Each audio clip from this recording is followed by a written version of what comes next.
Assalamualaikum warahmatullahi wabarakatuh. Alhamdulillah, salatan wassalaman ala rasulillah. Ashhadu an la ilaha illallah wahdahu la syarikalah. Wa ashhadu anna muhammadan abduhu wa rasuluh.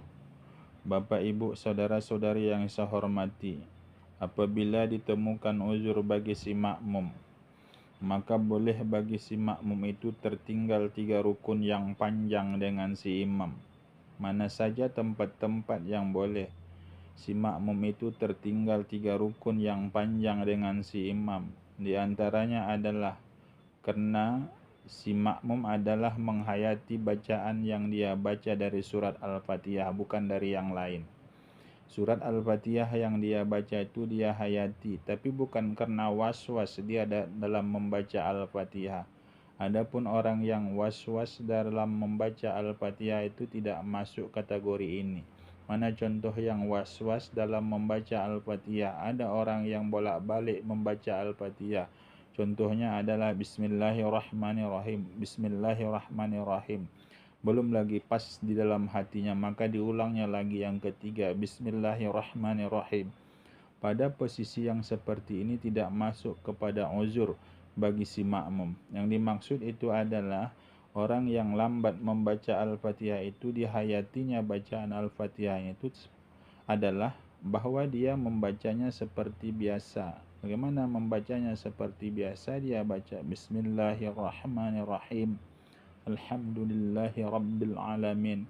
Karena dia menghayati atau memaknai yang dia baca itu, maka lantas karena dia hayatin dan dia maknai yang dia baca itu, akhirnya dia terlambatlah dia dengan si imam.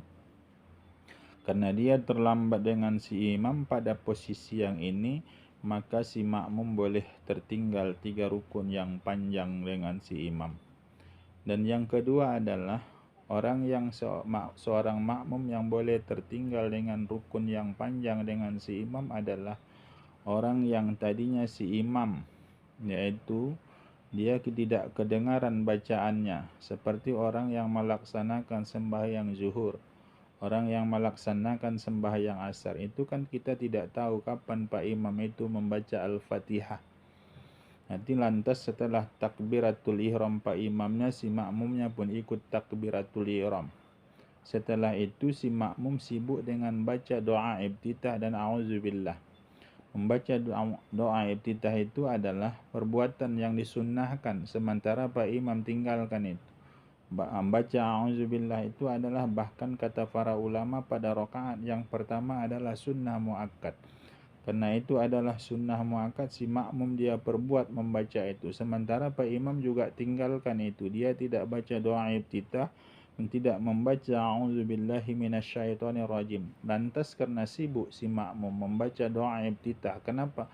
Karena tidak didengar bacaan Pak Imamnya.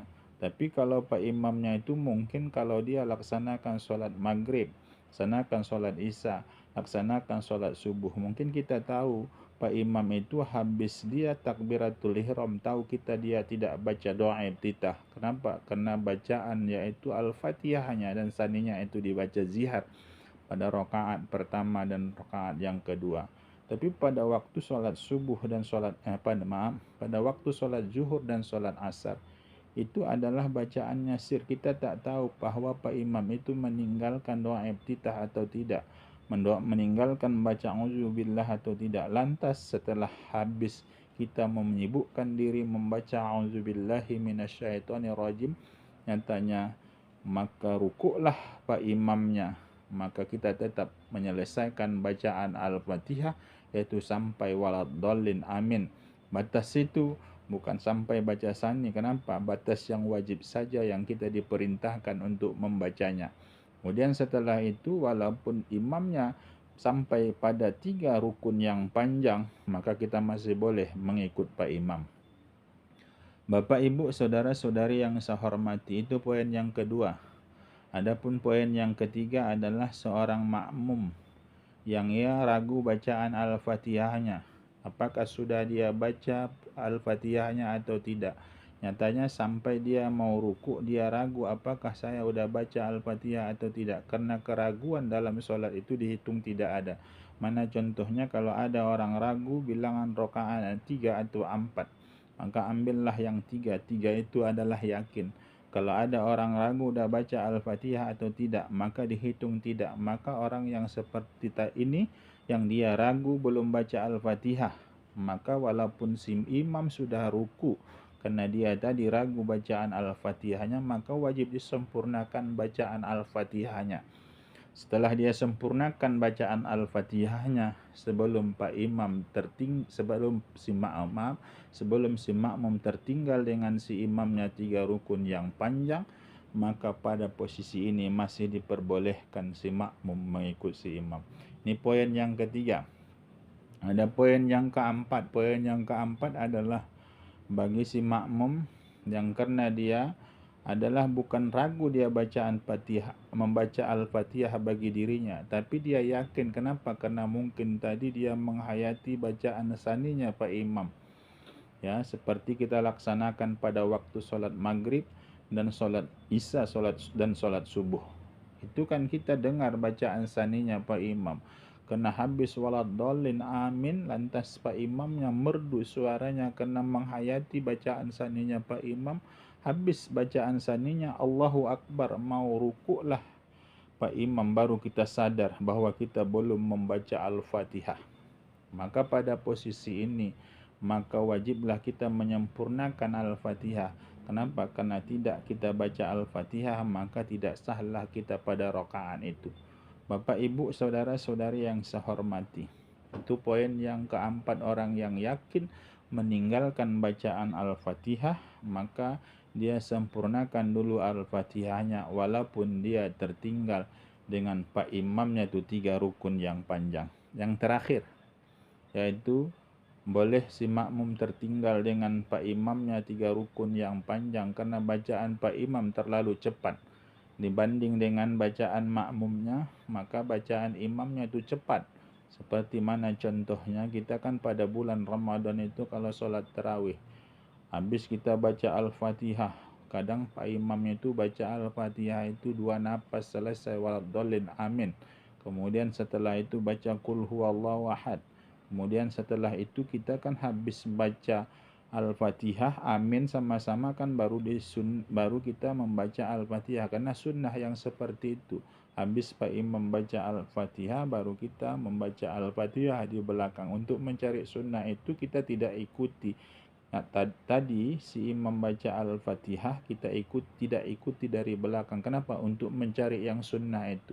Sunnah bagi si makmum yaitu sempurna bacaan Al-Fatihah Pak Imam, baru kita membaca Al-Fatihah di belakang Pak Imam pada bacaan ziharnya Pak Imam. Mana contohnya solat tarawih kan bacaan zihar itu.